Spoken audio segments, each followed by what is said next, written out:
home invasion. The training against home invasion. So that's interesting because we're going to circle back to that, to the modern time, because like New York City, you're not allowed to have guns, but the people who would invade your house would have guns, obviously.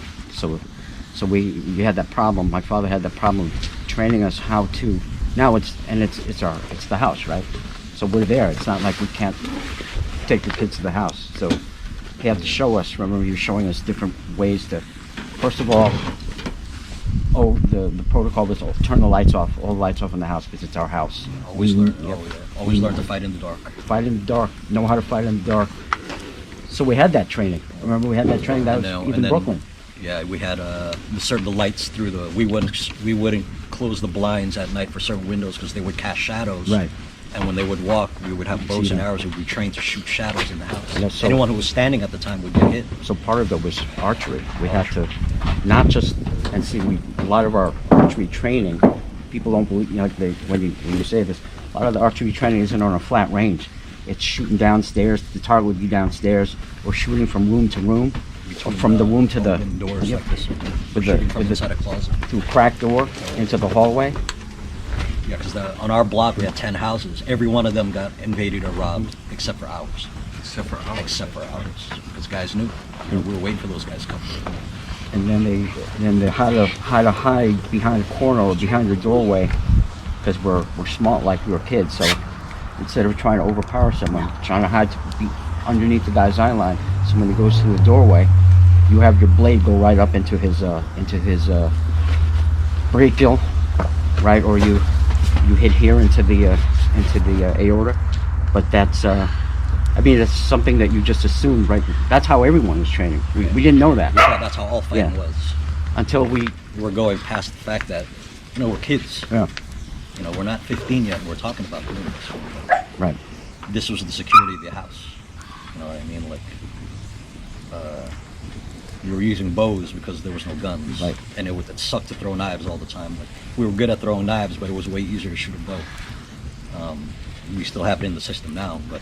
You mean slingshots? Yeah. Slingshots, crossbows? Yeah, because it was projectile and enter. It's projectile and enter. So the kids would run the arrows, and the guys who are older would hit the closes.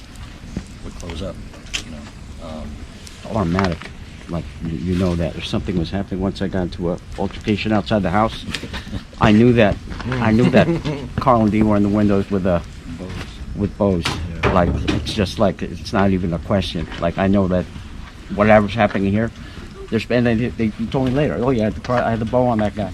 Yeah, it was one of the reasons why I like compound bows. Yeah, because you could hold that full draw for a long period of time. You're shooting down a second-story window into the street. You can hold that arrow for a while because this might take too much time because you're training a basketball shot, a headshot at 25 yards, and anyone who shot a bow, if you're not, we weren't super good at using bows, but we were good enough for that, But it was just a cover. That was my dad. My dad was all about that. Like the kids would cover, and we trained like.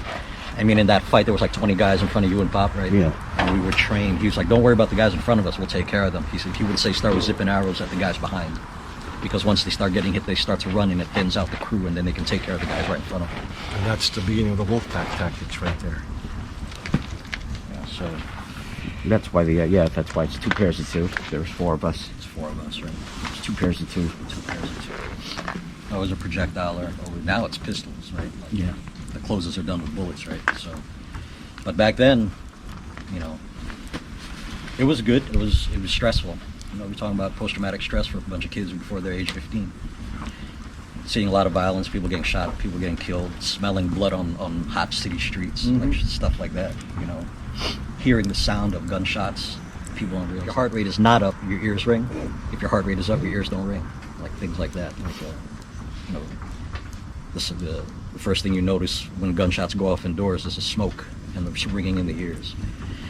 So, you always get ready for that kind of thing. So we had a lot of stuff on drawing down our blades on guys with pistols. I think all of us had pistols pointed at our faces at some point, right? Yeah. Yeah? Yeah. Yeah, all of us saw. Even the police. Yeah. We've seen barrels in our faces more than a few times. So. So we're coming from that perspective. It's don't get me wrong. We like the training and the sparring, but that's the frolicky stuff, man. That's the fun stuff. You know, like you can hurt somebody and then you don't go to jail. You know.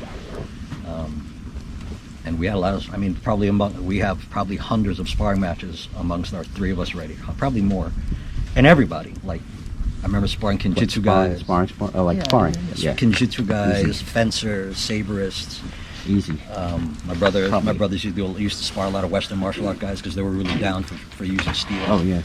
Filipino martial artists. Like I say, anybody we can spar, we spar. It was great because, you know, you can't confine yourself to your crew. You gotta branch out to get the experience. Find the universals. Yeah. And it's good because there was no life and death feeling in it. You know, like, it's not stressful.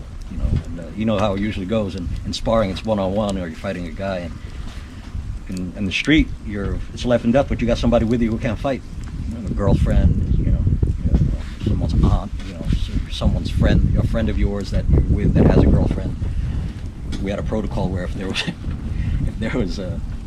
was someone hanging out with us and we got into it, we would throw the girls into a dumpster. Yeah. And that's how we would protect them. Because there's a chance that we get fucked up, you get laid out on the street, and we don't want them getting hurt, so we tell them to hide in dumpsters.